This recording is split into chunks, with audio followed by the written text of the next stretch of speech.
tríplice função. Informativa, inspira. Normativa é fonte do direito. E a última, interpretativa. Quer um exemplo? Quem gosta de direito penal aqui nessa penal? Ninguém? Ninguém gosta de penal. Mas todo mundo sabe que tem um princípio de penal chamado indúbio pro réu. Aqui é indúbio pau no réu.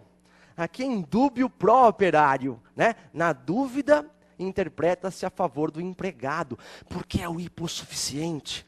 É o lado economicamente mais frágil, mais fraco. Então você veja que o princípio também tem uma função de auxílio na interpretação da norma. Tá bom? Logicamente não há tempo, não é o momento de recordar os princípios em espécie, porque nós temos o assunto de hoje. Mas só a título de exemplo. Deixa eu fazer um teste. Você que veio à aula se lembra de algum dos princípios? Ela se lembra de quase todos, ela disse. Quase todos. A professora, lembro de todos. Ela acaba de citar o princípio da irrecorribilidade das decisões interlocutórias. Lembra disso? Irrecorribilidade. Nós só vamos voltar a isso na terceira aula, na aula de recursos. Quando eu voltarei ao tema, no ponto de reexame das decisões, lembrando, olha, as interlocutórias no processo do trabalho são irrecorríveis. Há uma norma sobre isso. E, na verdade, ela consagra um princípio. Segundo e último, veremos hoje esse, ao final da aula. Princípio do ius postulandi. Também, quando chegarmos na audiência hoje, ius postulandi. O que é ius? Direito. Ius postulandi, direito de postular. Veremos hoje no curso do processo que as partes podem estar sem advogado na Justiça do Trabalho. Sério, André? Sim, pelo menos em primeira instância e em segunda, pode estar sem advogado. Vimos esse princípio na primeira aula e hoje será aplicado no procedimento comum ordinário. Tá bom? Então, quem faltou, compre o livro ou o que você já tem e estude a parte de princípios. Tá? Também vimos jurisdição. Só recordo, para iniciarmos o nosso estudo, no que tange a jurisdição. O que é jurisdição? Jurisdição. Jurisdição. O que é jurisdição? Iuris dictio. Iuris. Todo professor de processo gosta de falar isso. Iuris dictio. Iuris é direito. Dictio vem do latim dizere, dicção, né? Então, dizer o direito. Como que o Estado diz o direito na área trabalhista? Como que o Estado resolve os conflitos na área trabalhista? Quais são os órgãos do Estado? Como que ele atua ou exerce o seu poder, dever jurisdicional? Como ele faz isso? Através de uma estrutura, composta de 3 graus de jurisdição. Primeiro, segundo e terceiro grau. Lembram-se? Primeira aula. Primeiro grau, as varas do trabalho. 1.378 varas no Brasil. Mais de 1.000 varas, quase 1.500 varas do trabalho. Vara do trabalho.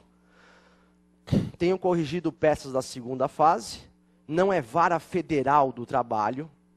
Na segunda fase eles riscam isso, porque não é justiça federal, é justiça especializada.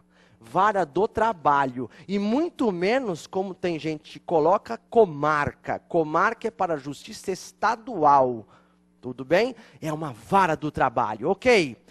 Tribunais regionais do trabalho. Também teve um aluno que, ao fazer a peça, veja como a teoria da primeira fase é levada para a segunda, evidentemente. Ele, ao endereçar, disse: excelentíssimo senhor doutor juiz do trabalho do Estado de Minas Gerais. Eles vão riscar isso. Mas não é assim. A verdade é que é. Só que, tecnicamente, o regional não é estadual. Como não é estadual? Basta você olhar para São Paulo. São Paulo é um estado e tem 2 regionais. Tem estado, nós vimos, como Acre, Tocantins, Roraima e Amapá, que não tem regionais.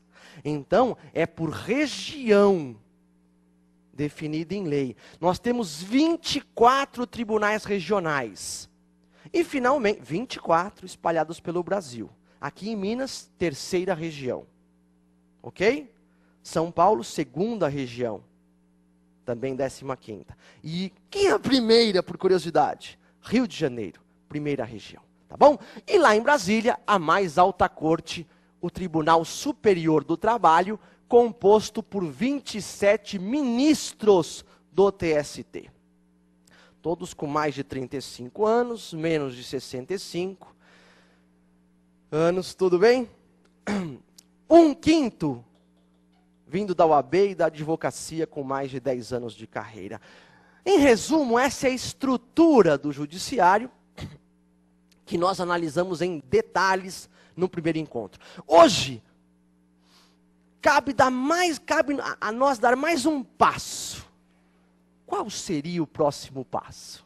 Após jurisdição, qual seria o próximo passo? O que você acha? Vou dar uma dica. Um juiz é investido do poder jurisdicional, não é? Ele recebe, ele é investido, quando toma, né, desse poder jurisdicional, toma posse do cargo. Pergunto, esse poder é ilimitado? Vou ajudar. Um juiz da vara do trabalho, da cidade de Belo Horizonte, pode julgar uma reclamação trabalhista de outra cidade, que tem a vara própria? O que lhe falta? Outra palavra? Me senti agora o marido da Luciana Gimenez. Como é que ele chama? Marcelo Carvalho. Outra palavra? Vale 1 milhão. Yes! A competência. Nós começamos o tema de hoje com toda prova da GV, todas. Desafio você me mostrar uma que não tenha. Cai competência. Então, e tem que cair mesmo. O advogado que vai pôr no pau tem que saber aonde vai pôr. Eu vou pôr no pau, mas aonde? Né? Você coloca no lugar errado, é uma coisa terrível. Então, competência, próximo item. Quem quiser um conceito de competência, olha aqui, ó. Por que eu passo o seguinte? Porque competência nada mais é do que encerra a noção de limites. Acabei de usar essa palavra. Limites do quê? Limites da jurisdição. Competência encerra a noção de limites da jurisdição. Um juiz do cível não julga um caso de família, nem um juiz do cível não. Um juiz trabalhista não julga um caso de família, e vice-versa. O criminal não julga um civil, nem tampouco o militar ou eleitoral. São questões de competência. Muito bem.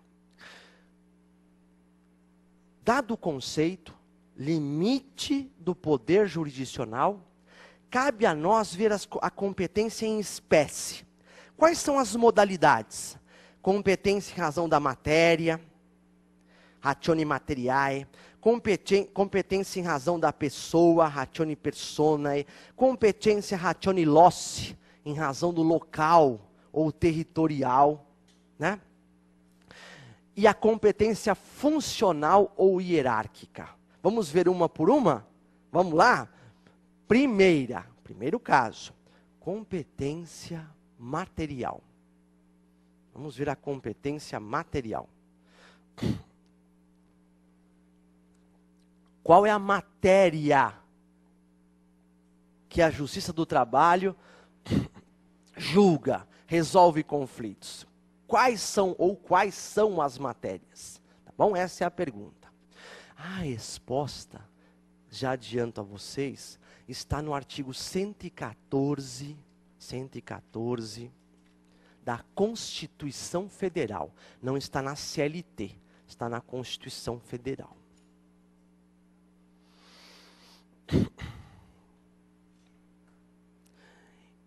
Eu, durante muito tempo, ouvi piadinhas sobre advogados trabalhistas. Ah, o advogado trabalhista, aquele que anda com um terno roxo, gravata, abóbora e uma meia branca, né? Tudo combinando, né? Para ficar alegre, né? Então, por que será que há esse preconceito? Talvez seja, que tem diminuído, para não dizer acabado, tem diminuído, talvez seja porque até a emenda 45 de 2004, de fato, a advocacia nessa área era bem restrita. Ela era restrita a uma matéria. Era o advogado de uma causa. E por isso, de fato, ele sofria um preconceito, um certo desprezo do advogado civilista, que tinha uma ampla área de atuação. Ah, advogado trabalhista, aquele que pede vínculo. Ele pede vínculo, hora extra e 13º. Era a única causa. Era a relação de emprego. Está falando sério, André? Estou falando sério. Até a emenda 45 de 2004, a competência material da Justiça do Trabalho limitava-se a causas decorrentes da relação de emprego. E o que é a relação de emprego? Férias, 13º, FGTS, aviso prévio, vale refeição. A CLT são direitos do empregado. A competência da justiça era só esta da relação de emprego. Com a emenda 45 de 2004,